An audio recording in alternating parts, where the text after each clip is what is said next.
Hey everybody, Night Owl here, and welcome to episode 8 of Survival Minecraft. Now, before I get building on anything cool, I do want to say that I believe pre-release 8 for the new update of Minecraft is almost out, or pre-release 8 is out, so that means the actual update is just around the corner. Hopefully by next episode we'll have it, which is exciting to me. So now I'm gonna get into a little recap. So last time we re-enchanted our armor. It's not the best still, but it's a little bit better. Next we upgraded the iron farm. Now all the poppies get turned into bone meal.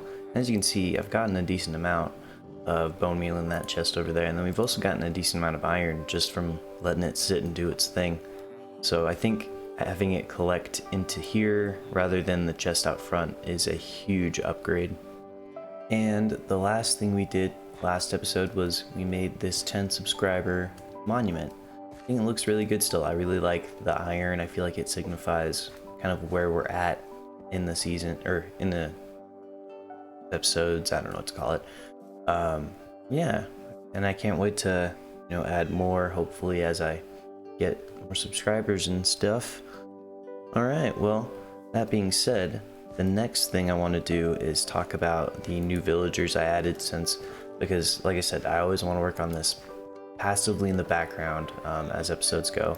I can't remember where we last had. We might have had these set of 3 or 4, like the third set of 4 here, but I definitely did add this next set of 4. So we got some more terracotta options, we got more iron, which is the only reason I want those guys. I have another farmer over here, and then I have this guy who sells me efficiency 4, frostwalker 1, blast prot 4, curse of binding. He is a stacked villager, but unfortunately he doesn't have like unbreaking 3, which is I think that's the next one I want, but I can't really pass up on efficiency 4. That's just an awesome trade. But of course, this is not where I want to start off today's episode. I actually want to make a new farm once again. I'm gonna throw it up on top of this hill just because I feel like that's kind of like the farming area now, just this whole half of the little base I got going here.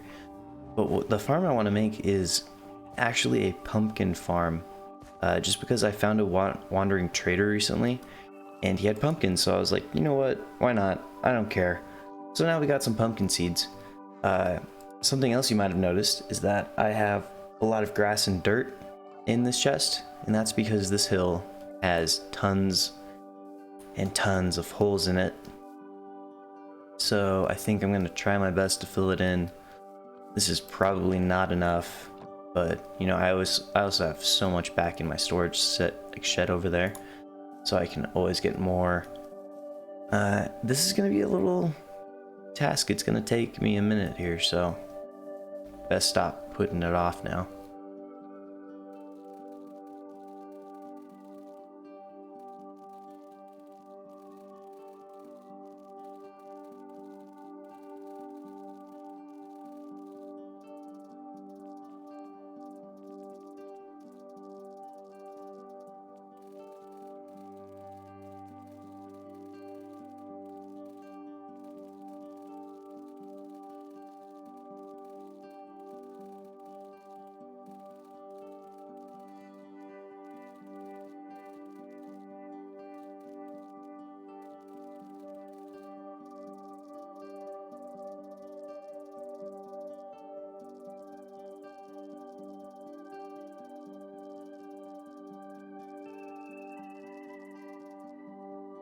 Alright, so I filled up most of one hole, but as you guys can see, there is a couple more. Yeah, I think there's 2 more big holes in this mountain, and I think if I do it in a time lapse, it will be super boring, so I think I'm just gonna jump cut. And just like that, jump cut. All the holes are filled up, they're patched. It took way more dirt than I anticipated. I should have been over at my dirt chest, but I think it took somewhere like an entire chest full of dirt, or close to it. I also filled up one right here, but at least now we have a really nice area for anything we want to put. Sorry, there's like a cat up there on top of that. It's bugging me. So yeah, we have a huge area to put anything we want, and like I said, we're gonna put the pumpkin farm. I think I'm gonna put it right here on the right, so like kind of just right. You guys will see what I'm talking about. This farm's gonna be different though. So on like above ground, so on top, it's gonna look to the same aesthetic as all the other farms. You know, just kind of farmy. But underneath, I'm actually going to do some cool redstone stuff. But before we do that, let's actually make the above ground part. And here is the pen for our pumpkin farm. I'm not really sure how I want to do this, honestly, just because I don't know what like the most efficient way to do it is. Maybe just so that way like each one has a spot to grow or something. I don't know. So I think I'm just gonna kind of wing it. Yeah, I'll put one here. I like to place a slab and then waterlog it like that with water, just because I think it's efficient.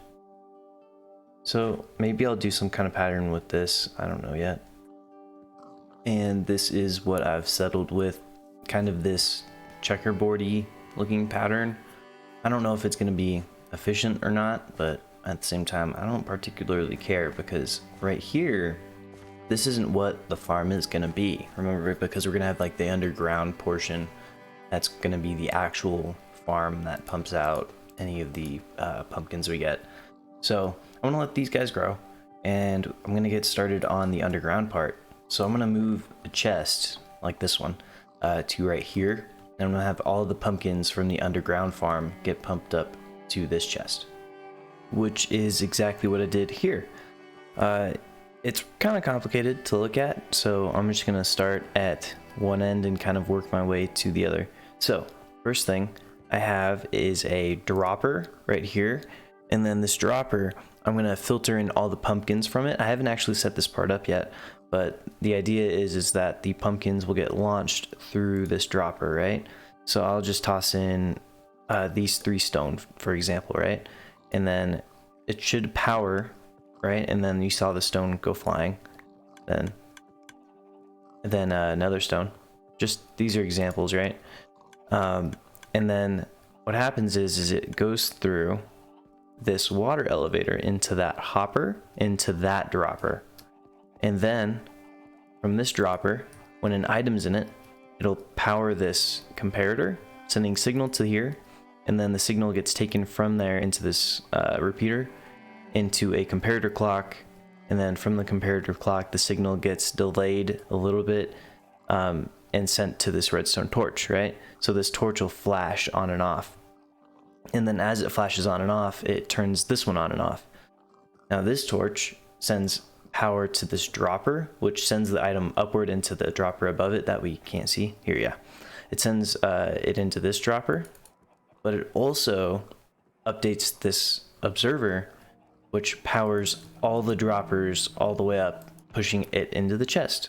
So let's take the kelp, for example, and I'll just put it in here because that part's not hooked up yet. We'll see the comparator clock going, the signal getting delayed, the redstone torch flashing, this one also flashing, and then we see the items leaving the dropper and then passing through each one until eventually we should end up with 64 back in the chest. And there's the 64. So that works perfectly, even though it looks janky.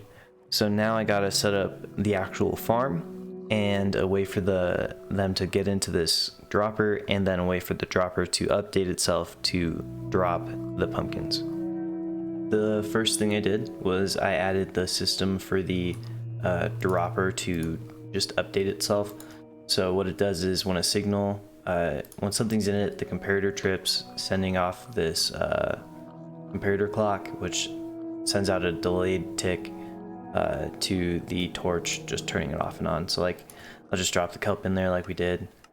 As you can see, it just constantly repeats and spits out itself, which ultimately leads them all to get pumped into here. And now the last step is completed. So what I've done is on the other side of this dropper here, I've hooked up a hopper chain, just right here. And then I have these like farming cells, I almost want to call them. I don't know who came up with the design, it's an older one I think, but basically what happens is when a pumpkin grows, the observer detects the stem changing, which sends a signal to that redstone back there, which sends a signal to the piston, pushing all the pistons, breaking all the pumpkins. So I'll just place one to simulate what it should do. Oh, just kidding, the stem won't attach to it, so you're just gonna have to take my word for it that what happens is the stems update. Oops, this needs to be a dirt. Stems update, which causes the pumpkins to all get pushed, and then they hit this glass pane, and then they fall into the hoppers, which fall into the droppers and go through the entire thing, pushing them all the way up to the top chest. And with the next part of the episode, I actually want to spend it fixing up my armor again. I think my helmet and my leggings, they're really good. Obviously, I still need to put mending on both of them. However, my chest plate and my boots, I still want to upgrade. I actually made another pair of boots because I think I want to keep the Unbreaking 3 Depth Strider. I just want to throw on other enchants, so I'm going to enchant those and then combine them. So here we go. Let's see what we got. Fire prot. Okay, nope, not happening. Let's recycle the chest plate, because don't need fire prot. Blast prot. I just took that off of there. This kind of blows. Let's also recycle the sword, see what we got. Because I know that this is still fire prot. Let's see what we got here. Knockback 2. Oh man, this is not what I want. But I'd rather have knockback 2 than fire prot or blast prot, so that was awful. That was so unlucky. I just got freaking knockback. Okay, not doing that again. Now what do we have on the chest plate? Unbreaking 3, not bad. What about the boots? Blast prot 4, nope. Sword, knockback 2, nope. So let's do the chest plate. Prot 3. Dude, I've gotten prot 3 so many times. What do we have on the boots? Prot 3. On the sword. Fire aspect 2. I could check out fire aspect. Nope. Can't do it. It has Bane. Can't do Bane. That, dang, because that has a lot of enchants that I do want, just don't want Bane. And then I might be gypped out of another level here. Yeah, I'll just redo the chestplate too. The chestplate, fire prot 3. Boots have unbreaking 3. Sword has smite 3. Let's do the boots. Unbreaking 3, prot 3. Why am I so unlucky with my things? I don't get it. These are the wrong boots. Well, I think I'm just gonna come back another time because I just got gypped right there. I don't understand that. Well, now that we're done enchanting, quote unquote, considering I don't even know if I got it done, the next thing I want to do is actually upgrade this. Look at the cat. Upgrade this horse stable, because I've just kind of realized recently that the whole reason I made it like open like this at the end was so I could use the horses to either go, you know, that way or that way. And I've actually blocked off this way with a horse. Like, it's really difficult to get this way with a horse. And I have future plans for that way, so I don't know if I even need it anymore. So I think, yeah, I'm gonna have a road going this way. So I think what I'm gonna do is make I'm just gonna upgrade the horse stable. I'm gonna make like a little field for him. So I've gathered here a bunch of wood. This is actually the same chest from the pumpkin farm over there. And I'm just gonna get some fence going.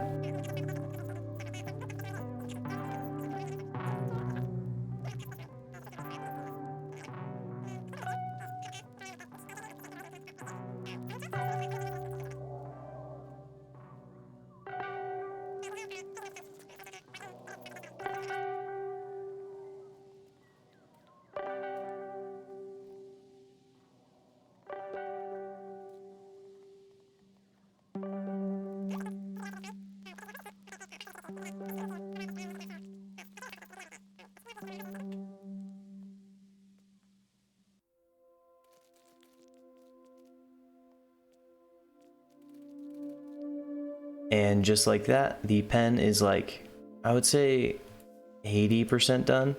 I do want to point out that the horses' hitboxes can't fit through these fence posts, so that's why they're there.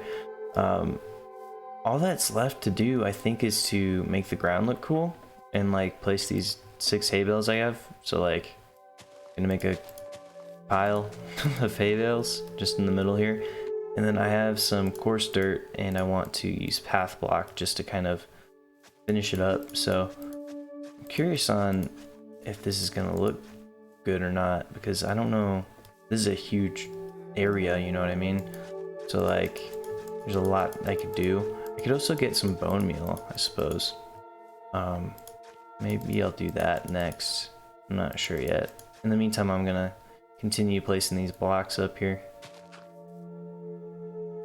I think that's a decent start right there. It just kind of looks tattered. I'm gonna go to our new bone meal farm that's connected to the iron farm over here, and then just kind of scatter some bone meal around.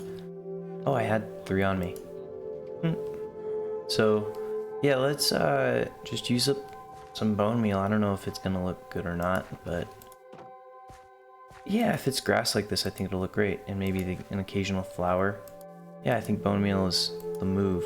And I'm getting frame drops like crazy though. And I ran out, so maybe I'll get a couple more and finish this.